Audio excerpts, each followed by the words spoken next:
ये जो स्टूडेंट्स फर्क है ना नॉलेज का, कि आप बहुत ज्यादा लाइक है, ये 40 साल की उम्र तक होता है बस। आप 40 इयर्स में अगर एक टॉपर बाज कर किसी सी ग्रेड को मिलेगा ना, हो सकता है सी ग्रेड वाला स्टूडेंट ए ग्रेड वाले से बहुत आगे निकल गया हो सकता है कि नहीं। सो ये जो नॉलेज का फर्क है ये कितने साल तक है? 40। क्लियर?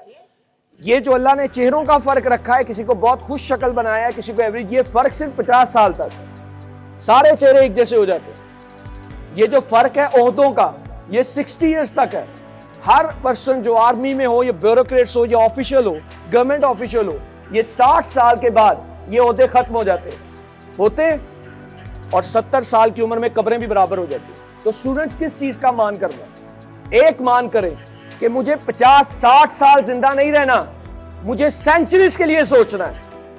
मुझे 50-60 साल के लिए जिंदा नहीं रहना इन कमरों दीवारों के अंदर, मुझे लोगों की दुआओं में, लोगों के दिलों में जिंदा रहना है, मुझे तारीख की किताबों में जिंदा रहना है। उसके लिए काम करें।